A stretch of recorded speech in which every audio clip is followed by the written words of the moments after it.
Imagina só a cena.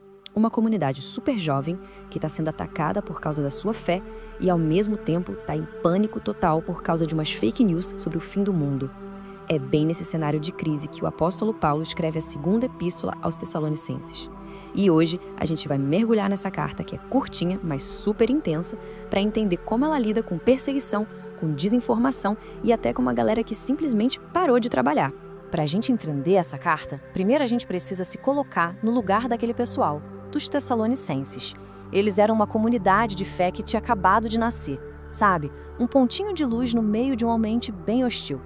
Ser cristão naquela época e naquele lugar significava encarar perseguições e tribulações o tempo todo. Era um preço bem alto que eles pagavam por aquilo em que acreditavam. Então a pressão que vinha de fora já era gigante, mas os problemas internos, esses eram talvez até mais perigosos.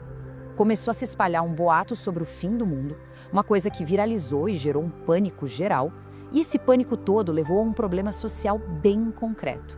Alguns membros da comunidade, achando que o fim estava logo ali, simplesmente largaram o trabalho. A comunidade estava, de certa forma, implodindo por dentro. Ok, a primeira questão que o Paulo vai tratar é a mais básica de todas. Como é que se mantém a fé no meio de tanto sofrimento? Ele não vem com respostas fáceis, não. Pelo contrário, ele oferece uma perspectiva completamente nova sobre o que eles estavam vivendo. A abordagem do Paulo aqui é simplesmente genial. Em vez de só mandar um sejam fortes, ele começa elogiando a fé e a perseverança que eles já vinham mostrando. E aí, ele dá um novo significado para o sofrimento deles, transformando aquilo num sinal, numa prova de que eles eram dignos do reino de Deus. E para fechar, ele aponta para uma justiça maior, divina, prometendo que no futuro as contas seriam acertadas. E essa justiça divina que o Paulo promete é basicamente uma inversão total do cenário daquele momento. Para quem estava sofrendo, viria o alívio. Já para quem estava causando o sofrimento, viria a aflição. É uma mensagem muito, muito forte de esperança, sabe? Uma garantia de que aquela dor toda não seria em vão e nem seria esquecida. Bom, depois de fortalecer a fé deles, Paulo vai direto para o problema mais urgente. Aquela onda de pânico.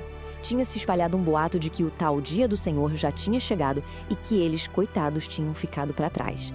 Imagina o desespero. A pergunta que não queria calar na comunidade era essa. Pelo jeito, essa desinformação vinha de tudo que é lado. Falsas profecias, fofoca e até, pasme, uma carta falsificada em nome do próprio Paulo. O resultado? Uma comunidade, como ele mesmo diz, com o espírito perturbado e alarmado. A resposta do Paulo é imediata e super direta, para acalmar os ânimos mesmo. A ordem dele é clara. Ninguém de modo algum vos engane. Ele não deixa nenhuma margem para dúvida. E para corrigir essa informação errada, ele começa a apresentar uma sequência de eventos que, segundo ele, precisavam acontecer antes do fim. O ponto crucial do argumento dele é este aqui. Paulo estabelece duas condições bem claras. Primeiro, ele fala de uma apostasia, que seria um grande abandono da fé. E segundo, a revelação de uma figura central, que ele chama de o homem da iniquidade. Só depois que essas duas coisas acontecessem é que o fim chegaria. E essa figura, o tal homem da iniquidade, é descrita como o adversário supremo, alguém que se opõe a tudo que é sagrado. A rebelião dele seria tão extrema que ele chegaria a se sentar no templo de Deus, se proclamando o próprio Deus. Era uma imagem chocante, uma mensagem bem clara. Um evento desse tamanho não ia passar despercebido por ninguém. Agora, esse pânico todo sobre o fim dos tempos não gerou só medo. Gerou também um problema social muito prático. Alguns membros da comunidade chegaram a uma conclusão bem perigosa. Se o fim está chegando, para que trabalhar? Paulo descreve essas pessoas como gente que vivia de forma ociosa e desordeira. Eles não estavam só parados, entende? Eles estavam se tornando um peso para a comunidade e, o que é pior, se metendo na vida dos outros. Essa ociosidade toda estava gerando um verdadeiro caos social. E a resposta de Paulo para isso é uma das frases mais diretas e contundentes da Bíblia. Quem não quiser trabalhar, não tem o direito de comer. É um princípio muito claro de responsabilidade pessoal e também coletiva. A fé para o Paulo não é uma desculpa para a preguiça, mas sim um chamado para uma vida produtiva, uma vida em ordem. E o mais importante, Paulo não estava só ditando regras de longe. Ele faz questão de lembrar a comunidade do seu próprio exemplo. Quando ele esteve lá, ele e os companheiros trabalharam com trabalho e fadiga noite e dia, justamente para não serem um fardo financeiro para ninguém. Ele não só pregava, ele vivia a sua mensagem. Ele era o modelo a ser seguido. Chegando já no final da carta, Paulo amarra todas as pontas, todas as suas instruções com o chamado à estabilidade e a uma esperança com os pés no chão. Ele oferece um caminho para a comunidade se reestruturar e, enfim, seguir em frente.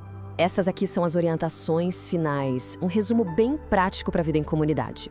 Ficar firme contra os medos, contra as perseguições, se apegar aos ensinamentos verdadeiros, continuar fazendo o bem mesmo no meio do caos e, um ponto crucial, lidar com os membros problemáticos com disciplina, sim, mas também com amor de irmão, tratando-os como irmãos e não como inimigos. E é assim que a carta termina. Mas ela deixa no ar essa questão poderosa que é ecoada até hoje, né? A grande mensagem de 2 Tessalonicenses é sobre esse equilíbrio. A esperança no futuro não é uma desculpa para a gente ser negligente no presente. Muito pelo contrário, ela deve ser o combustível para uma vida de fé firme, de trabalho diligente e de amor pela comunidade, aqui e agora.